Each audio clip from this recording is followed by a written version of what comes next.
Hello and welcome to another episode of Project Peak Performance. Today we've got James Humphries-Stone giving his 12 top tips that he's picked up over the last 12 months of recording this amazing podcast. We've had some great guests on and we've learned a hell of a lot about how the human body works with nutrition, mindset, and how to really start making those small steps towards peak performance. So what we're going to do is we're going to get James on and he's going to deliver exactly what he's learned in the last 12 months. So without further ado, James, if you can jump on now and let me know what was number one on your list.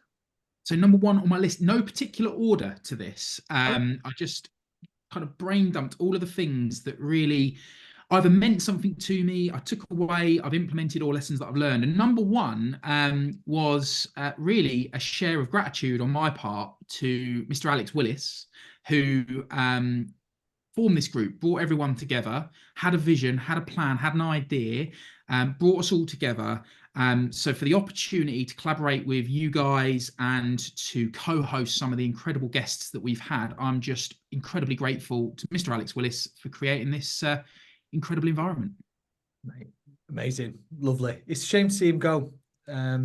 Yeah, I agree with you, mate. Really nice. It's been an amazing 12 months on the pods, the background noise that we've been doing in our own little Zoom groups and the conversations we've had. Love that, mate. Absolutely love that. Yeah, and I think he's got a lot going on with some really great opportunities, and you never know, we may see Alex return in a year or so's time, because he brought some fantastic value to the group alongside creating a brilliant group. So yeah, thanks to Alex. I'm sure you'll be listening, mate. Yeah, thanks, mate. Thanks a lot. And number two.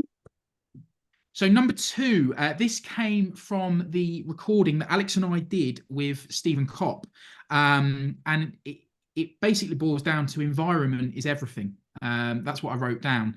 And the analogy that he shared was the koi carp story. And I'll reshare it for those that may or may not have listened into the episode. So essentially, he has a lake in his garden. He's got koi carp in it. A few years back, he went over to Japan and met with a koi carp specialist. And these koi carp in this Japanese person's lake, they were just beautiful, full of color, vibrant. They looked healthy. They were big. And so Stephen said to him, what is it that you do? What is it that you're feeding them? What is it that you do to produce such beautiful koi carp? And particularly focused on what do you feed them? And so the Japanese chap turned around and in typical kind of philosophical way said, it's not about the food. It's about the environment. I look after the water, I look after their environment, and it creates beautiful fish. And it really sat with me. So environment is everything. I love that, mate. Where in the when you watched? Well, you didn't necessarily watch it because you were privy to it. You were actually there. But once that set with you, did you have a little look at your own environments and think, oh, actually, what did you see anything? Did you spot anything within your own environments, work, relationships, family, friends? Yeah, it actually did. It made me reflect on my own environments, all of the ones that you've just shared, and I suppose has put me into a bit of a thought process around changing certain dynamics in things. Yeah, in a number of ways, actually. So the environment that we create within our business, the environment and the headspace that I put myself into. So, for example, I go through a process where I live and where I work. My office is only 5 minutes down the road. So if I've had a particularly full-on day, I go through a bit of a process when I'm driving home, because for me, my family are more important than anything else in my world. So I want to make sure that when I show up, I'm present, I'm there. And so that 5-minute drive sometimes isn't long enough for me to get in the right headspace. Sometimes I have to sit at the end of my driveway for a couple of minutes just to really get myself out of work and into home life. And I suppose it enhanced that off the back of that episode. Yeah, that's amazing. It's big for you, isn't it, Rob? Environment. What do you think about this? Huge for it. Like, although I was quite reflective on that, just what James just said then, because mine's like a step across the hallway. So I really understand that deloading process of like work hat James and family hat James.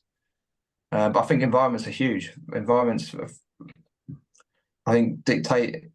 Well, we'll go back to that analogy they talked about the potato. You know what I mean? Like Carl Rogers, he does a potato in a basement trying to strive for light. You know what I mean? The environments are dark and grey, but each person tries to strive for lightness and greatness. and the environments dictate your growth effectively, don't they? Yeah. It's huge environment. I think environment is key to absolutely everything you do. And unfortunately, we don't always pick our environments. So it's really good to be able to understand what a good environment looks like, what a bad environment looks like, and where you are. You might well find that, you know, a lot of people are not sat in the best of environments. And what does that look like? It could look like. I've got a deep question on this one, then. Go on, then. You say people don't pick their environments. Not necessarily. What age do people get to where actually that story is incorrect? Yeah, I would say it's probably once you leave school. I would say. I think before then there's a lot of hierarchy above you. There's a lot of rules and conditions that you have to do. But once you start, I think the first time that you get to start to pick your own environment is where you start to pick the path you want to take as an adult and how that looks with your family, with your career and everything else. But before that, and unfortunately, for the biggest part of your learning period in life, you don't have much choice. What do you think of that then, Rob? Am I right? Am I wrong? What do you think? No, 100%. I think that's the reason why we get a lot of conflicts. We all discussed it before. Why I think a lot of us haven't felt, you know, you bring your childhood forward into your adult life if you haven't recognised, you know, that those environments probably weren't suited for you. But you had to be within those because there's not really much more you can do about it, can you? Yeah. But it's interesting, man, because I always say to people, when people say, "Oh, you don't know what it's like," blah blah. I hate work. I hate this. I hate this. Like, and now I say to people, it's like, it's your own fault. Yeah. It is your own fault. So what are you going to do about changing it? If you don't like the job, go and find another job. No, but you don't. It's like no, those are excuses. You know what I mean? So good. It's a good one to raise as number 2, James. Environments. Number 3. Number 3. So the importance of consistency. This fed through pretty much every single, this is like a golden thread through the entirety of the journey so far, that everybody that's performed at an elite level, success in any way, they've always in some way, shape or form come back to the importance of being consistent. And we refer to it a lot in our business around you've got to be boringly consistent. It's not fun to be consistent at times. No. It can be quite boring, it's quite tedious because you're doing the same thing over and over and over and over. That's consistency, right? But that was the golden thread through so many of the episodes, almost all of them. It is, yeah. And then James, has that been quite reflective for you? Because like having worked with you, your teams and stuff, like from you, like, you know, you have a similar mindset to pretty much all of us, where it's like creativity, and I think a lot of people struggle with consistency because that can be the, you know, like it's almost like a dopamine diffuser, effectively, isn't it?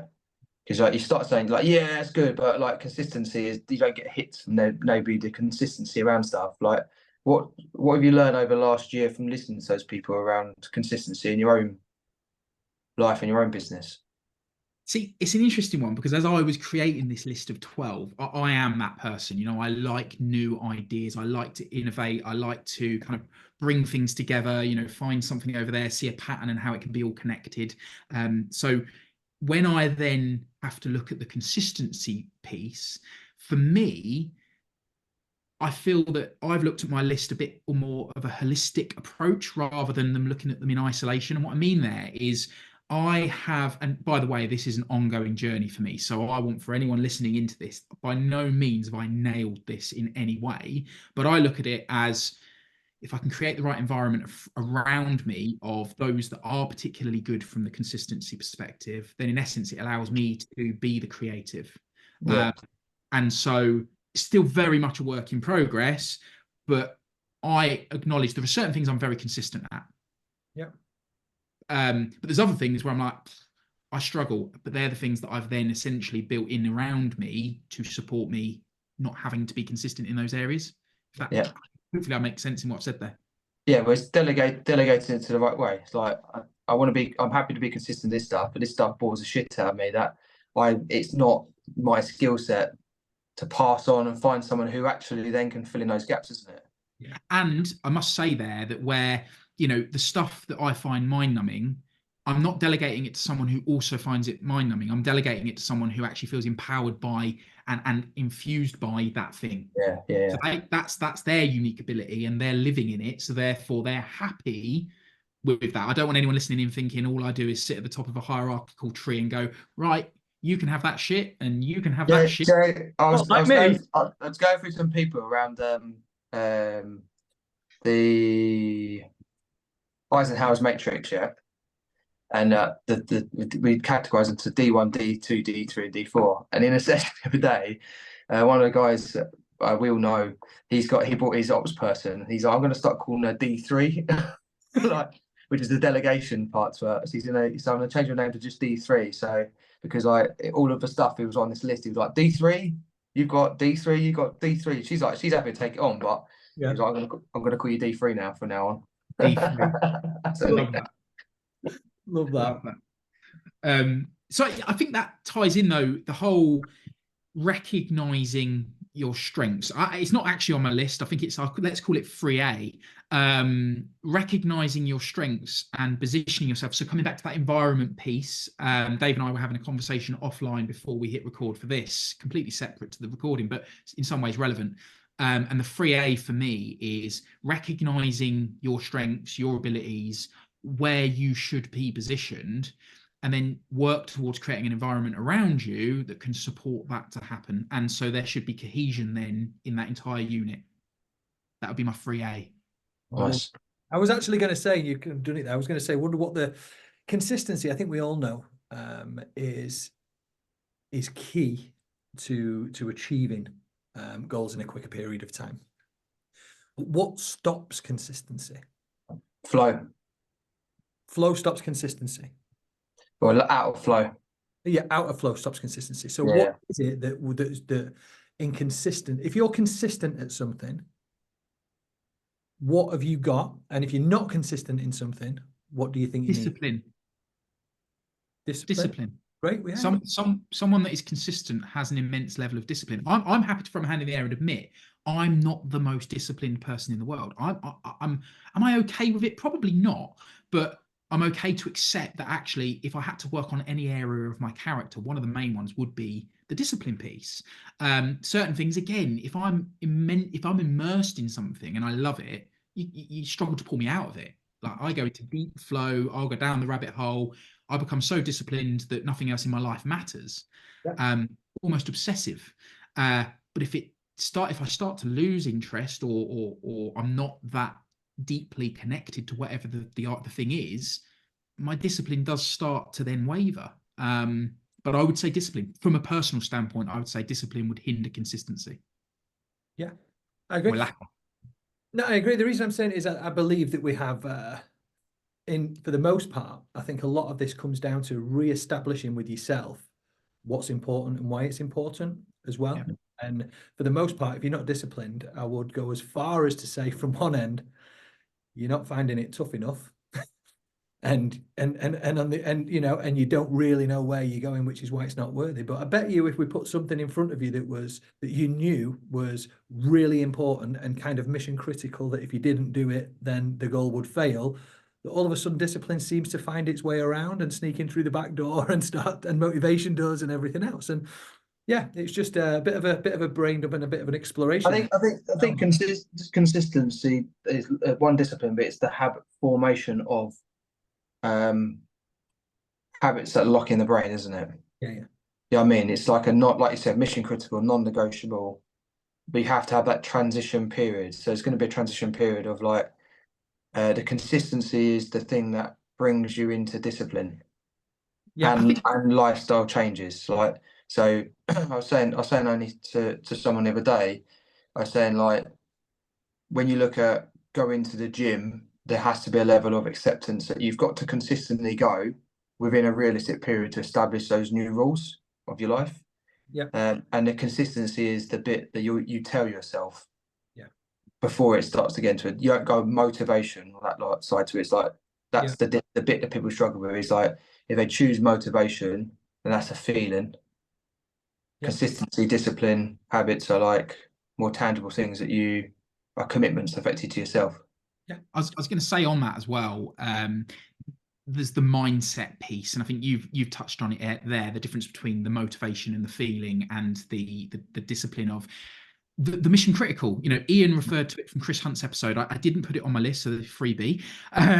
But the mission critical, telling yourself, I have to do it. Some people, and forgive the terminology, I'm just going to share it the way I picture it in my head. Some people are good at being selfish, and some people are very good at being selfless. And quite often the selfless people are the ones that will prioritize everything else. So the gym analogy is a great one. The selfless people will struggle with that conditioning to make an appointment with themselves and not break it, because something else will become more important. Whereas the more selfish, and again, forgive the terminology, it's the wrong choice of word, but the selfish people are kind of like, right, that's mission critical. That has to happen for me. Otherwise, I can't be the best version of myself in every other area of my life. So actually, I admire the more selfish mentality, because they can do all the things that are mission critical, which means they show up as a much better version of themselves everywhere else anyway. Yeah. So despite the word selfish being the wrong choice, I'm hoping that people listening in that fall into that category take what I'm saying as a compliment. Yeah. No, get that, mate. I don't think selfishness is a bad thing. I just think it has a bad rap, to be honest. Yeah. Number four. So we've had 1, 2, 3A, 3 and 3B. So number 4, the power of the mind from Todd Crush. Do you know what? As I'm reading this back, I sat down the other evening to write my list. I'm reading it from my notes in my phone. And I'm like, as I'm reading it back now and sharing it, I'm looking at it and going, there almost seems like a flow through this that I didn't design. Because we've gone from, environment into consistency. Now the power of the mind from Todd Crush's episode around overcoming schizophrenia. Listening to his story absolutely blew my mind. Like how someone who has a diagnosed illness can overcome said diagnosed illness without medication. Yeah. And that just blew my mind. And it just made me think how many illnesses that exist that get medicated that actually it isn't required. I think we might have discussed this on a previous episode. We might have discussed it offline, but I can't remember who mentioned it. But unless it's genetic, like a genetic disorder, then by and large, almost anything else can be overcome. That's what I took away from that. Including most genetics, because your genes, it can change over time in the right environment.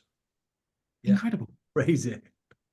So yeah, real thing for me. And I'm not necessarily going to allow you some feedback on this, because the next one sort of then connects. And Rob is on the episode, and Rob, your episode, but also just you as a person, like having got to know you over the last year or so, and the way you are, you're obviously diagnosed with ADHD, but that to you is a superpower. So many people out there look at things like ADHD or autism or spectrum-based things and look at them as a restrictor. And I admire you so much from the point of view that ADHD for you is a superpower. And you've, technically diagnosed me and Dave with ADHD off the back of your experience with us. And I kind of look at you and I go, I really admire the ability to create the disciplines, the habits, the consistency, the fact that you show up and create, you have an ambition to do something. But a typical, in my opinion, because I fall into what would probably be the typical ADHD brain will go, well, I want it all now. Let's just do it right now. Whereas you go, no, I'm going to build a plan. I'm going to follow the plan. I'm going to stick to the plan and without deviation. And I just wanted to share that the power of the mind connected then to the ADHD mind harnessed as a superpower, I think is amazing. Yeah, I agree with that. I'm going to let Rob finish this one. No, I was about to say, no, I appreciate that, because it does take some time. That's the it's recognizing in that transition. And you have to, the biggest thing I always say is if you name that part of your brain, so like, I spoke about my Reggie and Rocky, my ADHD brain, it categorizes you then to have a conversation with it. And that's where people will leave it. They can have excuses. And bear in mind, it is a spectrum. So yes, I'm fortunate not to be in a position where I have to control it with medication. And like I've got family members are like that, and I know friends, one of my best friends is like that. And they have real big roller coasters. But it's quite reflective when I have conversations with them and I go and speak to them and they're like, do you know what, mate? Like Monday is changed me because of how we had that conversation about how you can relate to that. And it's having tools and strategies in place. That's the reason why I did the cold water therapy. Like, it's a little dopamine booster you do each day that is a commitment to myself to say, hey, like, I can control this. Yeah. But it wasn't like that. Like, you know, years and years ago, it was rife, like multi-million different projects, businesses, ideas, all sorts of shit going on, like, and just chaos in bed. You go to bed at like 11 o'clock, 12 o'clock at night, and just whirring around with a never-ending list. So I would say if anyone's out there listening to this and who thinks they might be that route, first is obviously looking at that part, but also then going, okay, if I am, what's alternative things that I could be doing in my life to help calm that from a list? Because it really interesting. Kel and I haven't. She was going to tell me off on this. Kel and I have been only having a conversation about, can autism and ADHD be, you know, is it developed from child, or can it be enhanced? And she was saying, obviously, autism is a makeup of how your brain is worked. So that is physically medical. Like, you know, from birth, you have that inside you. ADHD, there's needs to be more research on how much, like you said, James, how much the environments, how much we're taking in food types, and then can that enhance an ADHD brain? Yeah. Or, like, you know, like if you're taking a load of blue sweets as a child, of course they're going to diagnose you with ADHD because you're hyper as fuck. And that's the thing, isn't it? It's like TV consumption. I Yeah. saw something the other day where someone, I can't remember where I saw it, might have been Facebook, and they were basically saying how dangerous was the word they used, cocomelon, is for young children. And yet so many put children in front of that because the children are like, I saw it the other day. We went somewhere and they're like wide-eyed, like completely dialed in, because the screen, it's designed, isn't it? Every 3 or 4 seconds, it's something is changing on the screen, the bright colors, the sharpness. Like, how can that not have a negative impact on the brain? Yeah, it's like crack for kids, isn't it? It is. Yes. It is. Yeah, it literally is. So yeah, the two connected. You know, Todd overcoming schizophrenia through, you know, that discipline and the running and what he's done, and then the flow then from, you know, as I say, I just admire you every single day, Rob. Every time we interact, I saw you on stage at PropX on Friday, the way you deliver, just everything about the way you've developed these tools and these skills. So anyone that does have that that tendency to slip in, like you say, to that overwhelm and, you know, feeling like you've got 1,000,001 tabs open all the time, Rob's a great guy to pay attention to, because clearly what he's doing works. Yeah. So yeah, that's my number 5. love that. Then there is a connection from 5 to 6 because they work together. Number 6, Mark Burgess on new age leadership, leading through core values, empowering his staff, trusting them, and focusing on outcomes, not output. That was my note. Loved it. Really, really, really subscribed to it. I even said it in the episode. I was listening to him and I'm like, there's certain things that you do and philosophies in a book that I read. I'm like, there must be a connection there. And obviously there was. But I just love that. You know, I think Western culture in particular is so focused on output. Like, the more hours you work, the more successful you'll be. Bollocks. Focus on outcomes. Become more productive with the hours you've got. Yeah. And you're going to have a happier staff, happier work life, a more productive workforce, better outcomes. Everyone wins. Yeah. So for me, that was a mega episode. Yeah, I love that episode. Do you know what I took tons away from that, but on reflection to that episode, it raised something with me as well, and it's about asking the right questions. And the reason I say that is I've known Mark for years now. We've spent a lot of time talking, we've spent time outside of work and doing different things, and we've had some lengthy conversations. Let's say the last conversation we had probably lasted 6 hours non-stop, to the point I said, okay, my head is absolutely fried now and I need to leave this place immediately. But one thing I'd never heard him say was any of that stuff that was said on that podcast. And it was amazing. It was probably one of the best business advice clips and periods of time that I'd personally had the time to spend and watch, and was privy to being in it. But it raises the question there about, yeah, do you know what? We just don't ask the questions sometimes. I've got this guy who sat so close to me, I can literally pick up the phone now and ring him and could give me that information over the phone. And I never have done. and I didn't know that he knew that type of stuff. And just to ask these questions and to be listening to these podcasts and everything else, mate, is amazing. So yeah, I can see how the one of Mark really landed with you, and it did with me. It was just mind blowing. I thought it was an amazing podcast, that one. What do you mean? You worked with Mark? I'd say two things. The first thing is, when I met him, he said, you're gonna, somewhere down the line, you're gonna go and you're gonna work less and earn more money. And that sounds silly because I'm your boss. But he said, like, you will learn, so that gives you more time to spend, and we planned it out. When you have your kids, when you have your family, I want you to make sure that one of the things you are important with you is that you wanted to be around them. So I would say that was the first one. It's an interesting one for a boss to turn around and say, like, yeah, you probably work less, but you'll earn more money. And then the second one is, hands down, Mark's been the most fundamental mentor that I've had in my business career. That's got me to where I am today. And so the advice that I've had the privilege of having from him for the last, since 2018, so 6 years, has been one of the most biggest and largest fundamental growths in my life. And he's the person that got me to do my TEDx and all that sort of side of it. So going back to what you said about environments, James, you know, finding those people that their growth, your growth is their growth as well. Yeah. And I mean, again, the whole holistic piece that I mentioned earlier, connecting your relationship to Mark, what Mark talked about in the what I would call new age leadership, back to environments.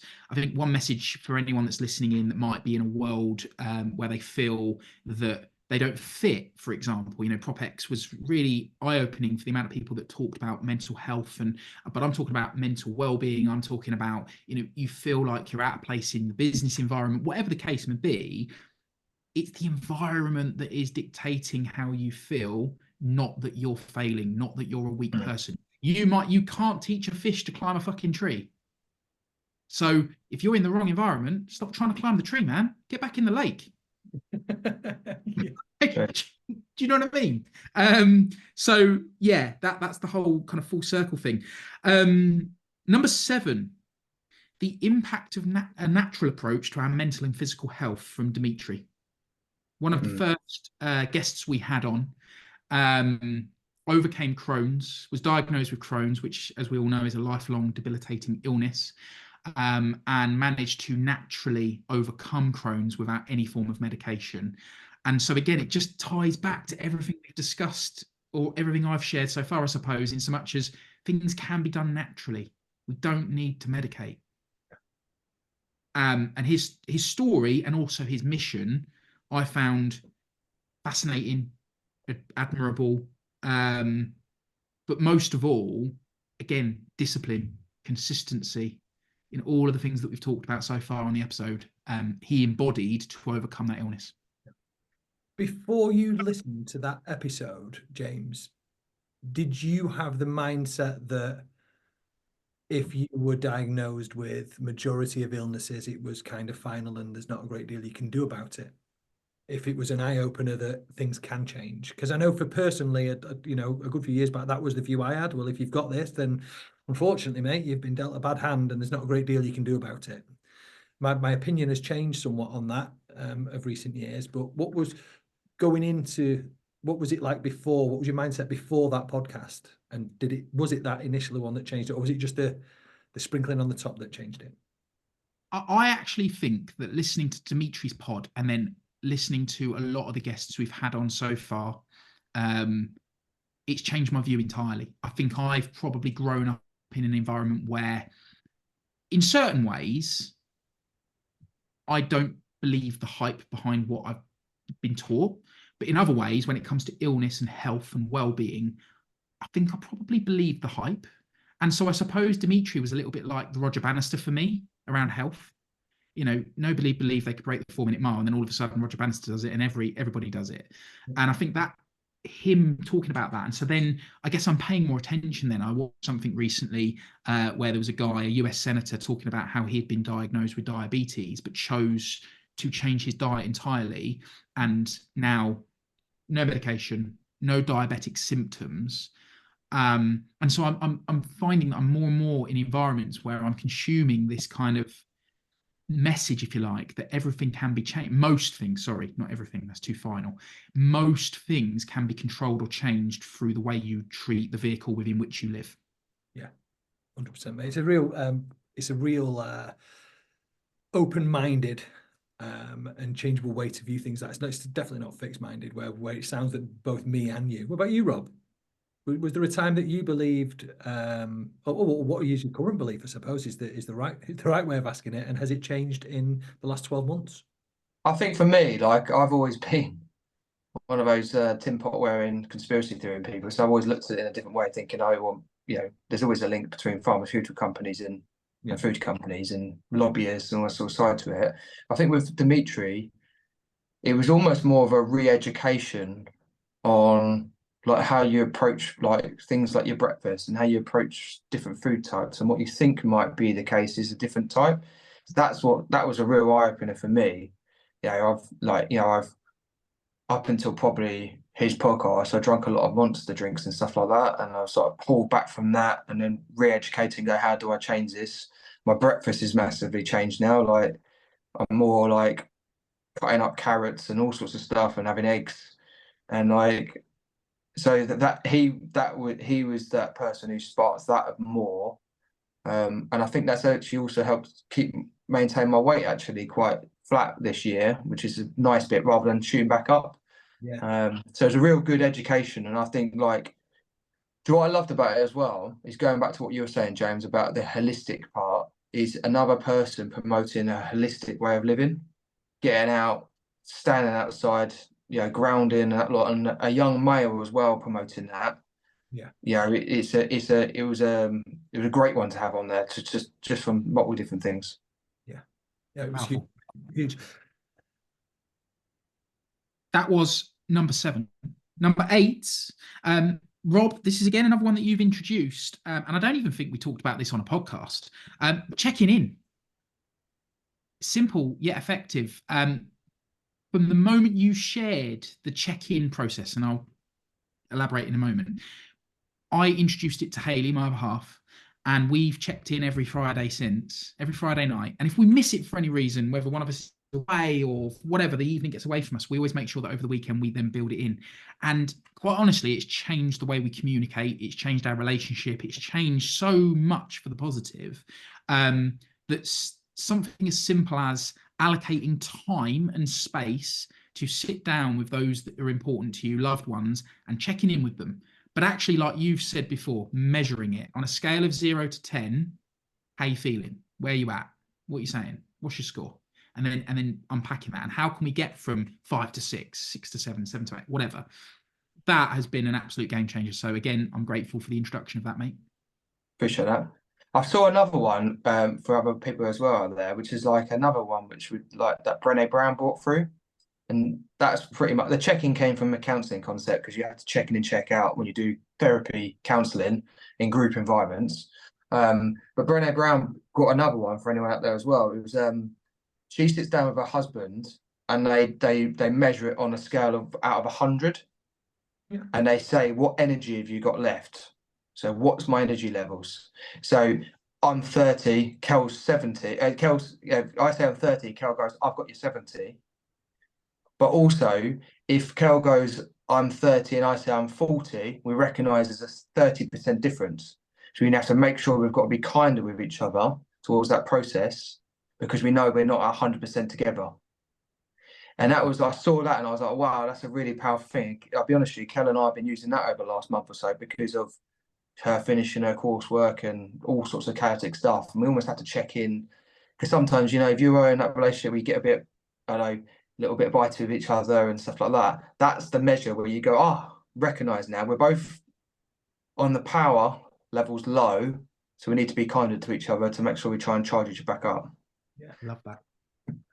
I'm gonna introduce that to the Friday check-in. Brilliant share though, James, because I think that again, like I've been in relationships where that hasn't been in place, and that 100% agree with you. I massively promote that in different facets. And even when we talk about Prop X, how many screens did you see on the different presentations where it was that 1 out of 10?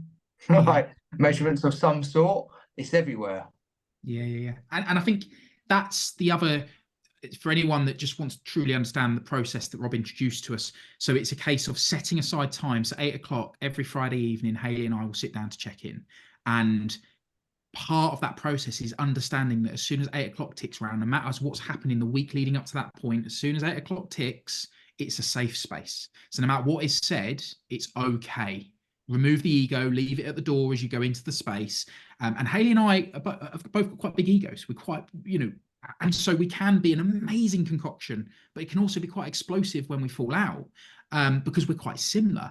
And so having that safe space where Hayley can say to me, look, you did this earlier in the week and it really fucking pissed me off. Like, can we work on how we get around that? And I'm like, yeah. Whereas ordinarily, if out of nowhere, 7:35, I've just got Margot down to sleep. She's been a pain in the bum trying to go to sleep. Stanley's been causing Hayley a load of grief. And Hayley then gives me a load of stick about something I didn't do 25 minutes ago that's trivial in my mind. It becomes explosive. Yeah. So that safe space, and that safe space started to filter into the rest of our week now. So it's like, I know check-in's Friday, but I've got this thing on my mind. Can we talk about it, but in the context of it being a check-in? And we're like, yeah, let's go. Because it changes our whole energy. Yeah, love it, mate. So yeah, I had to mention it. I don't think it's been in a recording, but maybe we do an episode on it. Yeah. Number 9, man up. Like, I know it's been mentioned by, I think Ian mentioned it, and maybe even Dave, you might have brought it up, but I'm like, I just have to jump on it because I think it's so powerful. And I think from a content, again, PropX probably influenced this as well. People opening up around topics, men in particular, being at one with their emotions, being comfortable with not being okay. It's okay not to be okay. And, being this toxic masculine character that needs to beat their chest and make sure everyone around them knows that they're the alpha and the dominant. Fuck that. You're a dick. Man up. Be more at one with who you really are. Be emotionally intelligent. Be a supporter, not a dictator. So yeah, bit of a soapbox for me on man up, but I loved it. I love man up. I thought as soon as we said that, then do we need to put a disclaimer in before you turn off? This probably isn't going to end the way that you think it is right now. Now we're trying to redefine this, and I think it's important. I mean, I'd love to have a big stance throughout the UK where we could redefine what man up was and send that around. I think it'd ruffle some feathers at first, but when people try to see the positivity we're trying to put behind it, it'd be great. But yeah, I think that should be our new slogan for the following year: man up. What does that mean? But yeah, it was a cracking episode. I loved talking about that, to be fair. It was good, really good. And we are at number 10. What are you saying? I was just asking whether Rob had any thoughts on it. Well, I'm setting up a podcast in 2025. It says "Man Up, Speak Out." So, you know what I mean.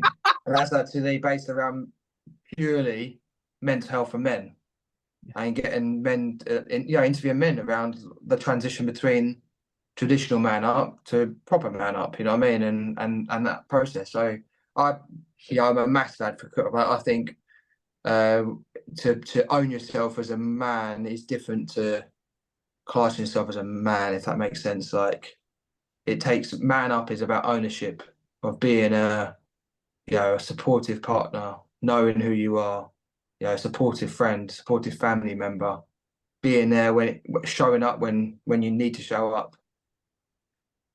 Love that. So, yeah. So big advocate. Watch this space 2025, man up, speak out. Number 10, how each discussion impacts all areas of life, but more importantly, the impact it could have on my kids. So I've listened, and I think we've talked about our children a lot throughout the theme of this. We're all parents, and so we've talked about what impact all of the conversations we've had. And so every episode I listen to now, I'm looking through that lens. Like, how does it impact me personally? How does it impact me professionally? How does it impact my children? How does it impact my relationship? The will, essentially. And so much of what we've discussed is, like, I guess, coming back to that holistic piece. We've mentioned it a few times, and I think it's just part of me as a person. I try to look at things as the whole and then understand how each of the moving parts within the whole work. So yeah, how every discussion we've had has a greater impact on everything else around me. Nice. That was number 10. I don't even know how to ask a question on that. I think it's that big. I'm like, wow, okay. So I suppose one of the things is that I'd love to ask now would be, what was one of the most impactful things then that you've taken this onto now, where you've gone through it, you've learned something and realized the positive impact that it would have on your life or not? Break that down a So, little. We understand exactly what it is that you're saying. uh, okay, we've just talked about the checking in process, and I suppose I haven't labelled this in any other areas. But for example, in some of the leadership meetings we have within the business, when we first open it up, we'll check in, and again, it's that safe space. And how is everyone feeling going into this meeting? Safe space. Say what you need to say. But I also think that I suppose in an inadvertent way, I've started doing that with my kids. Yeah. So to kind of bring it full circle, where we've talked about a topic that's impacted me personally, I've introduced it to my relationship, I've introduced it into the business world. But in an inadvertent way, without labeling it as checking in, I do that with Stanley and Margot. Yeah. Like we have that, and they talk about it a lot from a parent coaching point of view around connection. A lot of the time when a child is acting out, they're not doing it from a place of, I hate the idea, and again, shoot me down anyone that's listening in, but I do subscribe to this. I hate the idea that a child is labelled as naughty. Mm-hmm. When under the age of 5, they don't know the difference. They're not intentionally being naughty. They are craving some form of connection or attention, and it gets mislabeled. And so I think because I then have that time with each of my kids, and every day I make it my duty at some point in the day to have at least 10 minutes with each of them separately. And introducing that has completely changed my relationship with Stanley. Stanley's such a mummy's boy that he always gravitates to Hayley. She's his safe space, and that's cool. But the more time I've spent on that connection piece, the relationship me and him have got now, like every day, gives me a kiss, love you, daddy. And bear in mind, he's 4. So the emotional intelligence probably isn't that strong yet, but every single day, swings his arms around my neck, gives me a massive kiss. I love you, daddy. You're my best mate. Honestly, there is nothing more fulfilling for me than hearing that every single day. Wow, that's beautiful, mate. That is beautiful, and I completely get it now. I was struggling to understand what it was that you meant at first, but no, I get it. And what I'm hearing and what I saw in my mind's eye when you were saying that is, it's not just the things that you're spending with them. They'll see things. They'll see now the check-in with mummy and daddy. Yeah, understand what that means, and it's not necessarily what we tell our kids or try to teach them. It's what they see us doing is a lot more impactful. And if you're going home, after watching these podcasts, speaking to these people, and you're taking these small little bits of gold away and then implementing them at home, they're going to see that, and it's going to make a dramatic, change on their outlook of life and how things work. How do mummy and daddies work? What's going on? And mate, yeah, so absolutely love that. And it's nice that you've been able to see some of the changes in the kids as well, where now you're starting to see things that maybe weren't happening so much before, but with a little sprinkle of this gold here, all of a sudden these little flowers are growing now, and things are starting to change, mate. Beautiful to hear that. Yeah, it's so that's the whole number 10 encapsulated. Number 11, I literally wrote 2 words. Rob, I didn't want to make it about you, mate, but there's quite a few things that are linked to you off the back of my list, I realise. But we'll make it about Wim Hof, cold therapy. Obviously, I was aware of who he was. We connected through the pod. Anyone that follows you or is connected to you in any way knows that it's quite an integral part of your day-to-day routine. And I got a tub earlier this year, and I must admit, it's starting to get chillier now. And I actually look forward to it in a sadistic kind of way. It's getting colder, and I'm like, let's go. So yeah, the cold water therapy. Have a very busy mind, and so getting in there for at the moment anywhere between 8 and 12 minutes. It's like 14 degrees. But it's that 8 to 12 minutes where I can just shut my mind off because I'm focusing on the fact that I feel like my nipples are going to fall off. Do you know what's so funny? I text Rob the other week and the first day I noticed he got cold, and I was like, mate, it's a bit colder the water today, isn't it? I felt my feet were cramping in there. I felt like they were going to bend over on 2. It's definitely starting to get colder now. It was a cracking. Yeah. What did I message back? I don't know. I think he took the piss out of me somewhere or another. Warm. Love it. That was it. No, it's huge. Cold water therapy. Got a lot of the followers now doing it. I know Rob gets a lot of people speaking to him about it. He probably gets more on the cold water therapy than I do, but I've had quite a few reach out and ask questions about the cold water therapy and why I do it and how do you do it and everything else. And it's It's been really, really popular that within the group. I've never come across someone who's pursued it properly, like James, you were talking at the beginning of it, like a consistency approach to it, and who hasn't come back and said it hasn't changed as one of the biggest game changers for them. And I call it chewing gum for your brain, like, because it's a proper fresh moment to it. And like you said, it's what you said there was the better part to it. People focus on the temperature and all the coldness, and it's not that. It's about 8 to 12 minutes going outside, sitting there and being at one.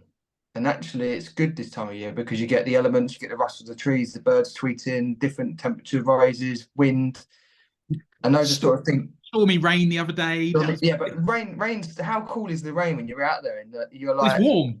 You're like, this is epic. Like, people are inside hiding away, and that's the bit I always say. It's like, it's a bit like the early morning runs or whatever you do.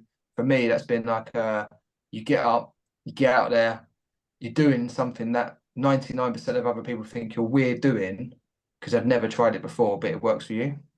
Yeah. You want to feel like a gladiator before you go to work, get in the cold tub.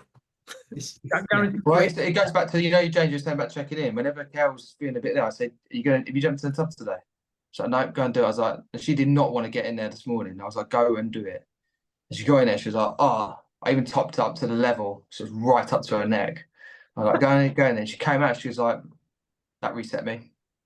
Yeah, I must admit, that's something I got to talk to you about offline. I feel like I need to invest in a larger tub because I get in, obviously water pressure rises, spills over the top, so my shoulders are out at the minute. I'm like, I need to get immersed. So separate conversation for a different day. But yeah, big fan. And then the final one, number 12, bringing it all together holistically, is the strength of community. And the strength of the wolf is in the pack. I feel like the community that we've created, not only in terms of us as a group of co-hosts, but then the community in the Facebook group, the WhatsApp buzzes. The other day, when one of the guys in the WhatsApp was asking for some parenting advice, the way the community all gathered, for me, I was like, this is why we're doing this project. This right here is what this is all about. And so nothing to do with the episodes in isolation, nothing to do with any one moving part, but it's for me the strength of community, finding your tribe, finding people that you're aligned with, that you have a commonality with, and feeling like you belong. And so strength of community was number 12 for me. Yeah, love it, mate. Powerful, mate, isn't it? It is absolutely powerful. Well, it segues well into what we're going to be planning for 2025 and the big community aspect that we've got on that. And we're not going to release too much about that right now because we're still working on it, is the honest answer. And there isn't anything final just yet. However, we've got some big stuff coming up with the community. And when what's been the best part then, James? If community's been the biggest part for you, what's been the number one community aspect thing that it's brought to you this year? What was it the walk we did? Is it a particular conversation? With community, is there any one part where you've just thought, yes, like you said on the text message, and I know exactly which text message you're referring to on the WhatsApp group, but for you, was there a part where you sat there and you just thought, I'm so pleased I'm part of this? I feel like I should say something big like the walk, which was fantastic. It really, really was. There were some great people. The thing I love about it is that, and look, maybe there's some diversity to be had. The only female that was part of that walk was Holly, that works with me. And so maybe some diversity in there would be fantastic. But what I also love about it was that it was almost entirely male. That's not the bit I love. The bit I love is it's almost entirely male, almost entirely leaders within their businesses or business owners, but there was fucking no ego whatsoever. There was no dick swinging. There was no like, I'm doing better than you. There's some people that were walking up there that have done very, very, very, very well in life and live very, very great, good lives. But there was no flaunting. There was no Billy Big Bollocks. It was just a group of fellas in nature having good chats, having a bit of a laugh. So I should probably gravitate more to that. But actually, it was that message in the group. It was the way everyone rallied. It wasn't the host. It wasn't me, you, Dave, or Rob or Ian that immediately responded. It was others in the group. And that's probably the one thing that's probably gone, this is why we're doing this. Yeah. Really I powerful. love that. It's a really powerful moment. Just going back and reading through the messages and the advice, and like you said, and it's the empowerment of delivering a safe space for someone to basically say, "Hey, I need some parent advice here. I'm struggling with this. Could you support me? And anyone else got any ideas?" And that was really powerful, wasn't it? Really good. I said last point on that one. It's not necessarily. I'd say the Friday meetings that we've had on a weekly basis, and people obviously who are listening to this, we've most of the time we've got together pretty much on a lot of Fridays over the last year. Talks about who's coming on, direction, how in, but we also check in with each other. And sometimes our most powerful chats have been on those virtual sessions, and we would wish to have more people in the future onto those sort of things, because they have been the most powerful things, me personally, as a pack. You know what I mean? Because you come away from it feeling energized and buzzed because you're around the same sort of people. Inspired. I've mentioned a couple of things from my list of 12 that had nothing to do with the pod. Yeah. They were just conversations that we'd had on those Friday mornings, and I've gone, I really like that. That could work well in my life. And it has. And so I think, anyone out there that listens to the pod but isn't a part of the community, or listens to the pod and has listened to anything that I've shared, that Dave's fed back, that Rob has given into this pod episode, just reach out to us. If there's anything you want more elaboration on, I think we should do let's call it a mini episode. Maybe there's an idea, spurring off this, but a mini episode about the concept of checking in, like a 10-12 minute episode where we talk about how that works, how to create the environment, how to introduce it, all of that sort of good stuff. Because for me, it's been a game changer. Maybe that might be an idea for the future. Huge one, mate. It'd be great for business owners as well to implement in the check-in. No, it'd be absolutely fantastic, mate. Well, what a lovely summary of the last 12 months, mate. And you've picked out some fantastic bits. There's some overlap on all of them. And I think we're all kind of saying the same sort of thing as well, even though we've come up with a different list. But what an amazing experience it's been to spend the time with you guys and the guests over the last 12 months, and to plug yourself into this knowledge bank that we've now got of all of these. I mean, how privileged are we to be able to be in this position? It's absolutely phenomenal, and long may it continue. But for now, let's give this one a knock on the head, and I'm going to love you and leave you guys, and we will see you next week. I really hope you've enjoyed it. Please keep listening to it all, and like James has said, and Rob and I over and over again, if you guys have got any questions or any suggestions for us, or you just want to, get in contact with us or be involved with the community, reach out. It's a safe place for you, and you're going to learn a hell of a lot of stuff being around some really like-minded people. So that's it for now. I'll see you again next week.